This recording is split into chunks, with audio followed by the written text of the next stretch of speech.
Oh, so one half of the dynamic duo, Diamond and Silk, has passed away.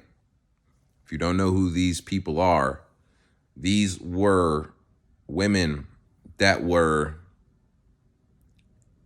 conservative pundits, people who are supporters of the Trump campaign during the 16 election, during the 20 election as well. I believe they were involved. Most importantly, they were black conservatives.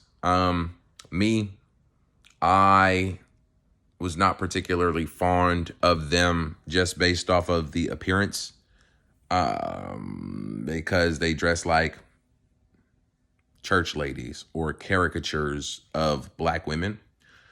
But to be honest with you, a lot of black women dress like caricatures of themselves. So just because I think the way that they acted and dressed was hyperbolic doesn't mean that it wasn't genuine. More so than whether I liked them or not, I do want to say RIP to Diamond. And I do want to say that as I grow older, I appreciate what they stood for. You just heard me say I did not appreciate the way that they represented themselves, at least appearance wise, but I do appreciate what they stood for. And what that is going against the grain of your community. A lot of people said during the 16 campaign that these were people who were shucking and jiving for pay, which may be true. That these women were political actors, may be true. I can't prove that. One thing I can say is that they've at least stayed in character or stayed true to their brand from what I've seen since their exposure into the light of media. And that's important because to me, a black man, more than whether I like you or dislike you, I think that you should be allowed to be yourself. I don't think that, and this is a huge problem in the black community, who you are allowed to be as a person is determined based off of whether people like you or not.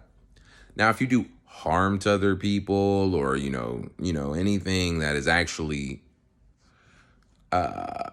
limiting the freedoms of other people in their own right, that's something that we can, of course, feel a type of way about. But anything outside of that, that is your thoughts, beliefs, or actions that only impact you, you should be allowed to express yourself in whichever manner that you want, without the fear of being accosted.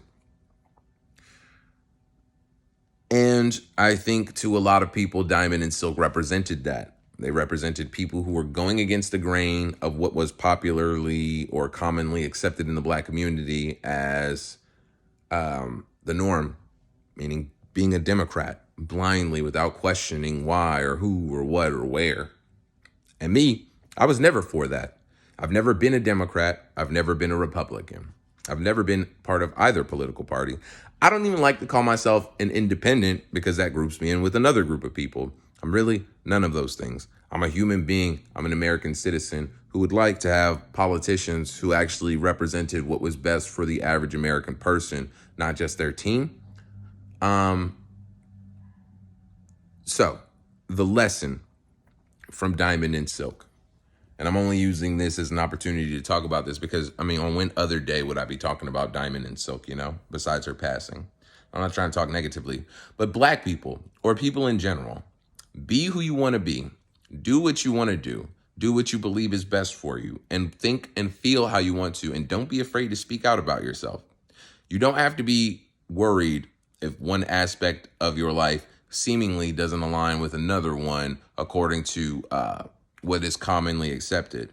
Now, if one thing becomes a hindrance to another aspect of your life, of course you have to weigh your benefits and your options of whatever the two things or subjects may be.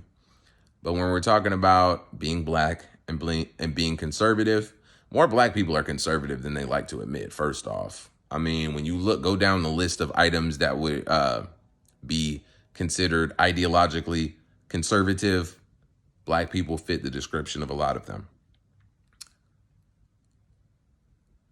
So you can obviously do both. You can also be black and be a liberal.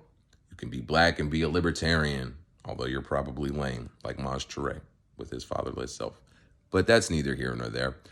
Um, I happen to enjoy skateboarding and hip hop and conservative media. A lot of the media that I consume, people like Matt Walsh, don't even like hip hop, besides Tom McDonald, which is not hip hop, no matter how much anybody tries to say that it is. But that's okay, because they offer what hip hop offers to me is different than what Matt Walsh and the Daily Wire offer to me, or which is different than what Tim Cast or my music that I make offers, or the video games that I play, or the sports that I partake in. I don't like when people are limited to who they are allowed to be based off of culture. This goes from the Middle East, women not being allowed to do things that are good for them or healthy for them because of old laws, old religious-based laws. I'm not going to go over there and tell them how to live their life or anything like that. But of course, I have my own thoughts and opinions on those kind of things as an American citizen. I also have my thoughts and opinions on America, what we're allowed to do, what's socially acceptable. Many years of my life, I was told that I talk white. That's just boiling it down to the quintessential essence of what I'm talking about. So many times I've been told that I talk white, or I'm into white things, or I dress white, or I listen to white people music. And I really would just like to see us break out of those types of categorizations. Because even if music is made by a white or a black person, it doesn't necessarily mean that the music has a race that's associated with it. And we all understand what people mean when they're saying these kind of things. But at the same time, these kind of limiting factors usually impact the people who are enforcing them and setting them in place more than anybody. Meaning that when black people set all these limiting factors on themselves as to what they can and can't be, and they enforce them, the only people who lose is black people more times than not. So I want to tell you that you can be anything. And I would like to think of Diamond and Silk as a representation of that, regardless of whether that was their platform or not. That's what they symbolically represented to me. And even though I have my own personal feelings about them during the different campaigns that they were a part of, it's really for unrelated reasons. So if you've ever felt hated or discriminated against, protested or demonstrated against, anyways, if you've ever felt like somebody, or, if you've ever felt like you've been under criticism for doing something that would be outside of acceptability in your ethnic culture, who cares what they have to say? Do what you do. Stand up on your own.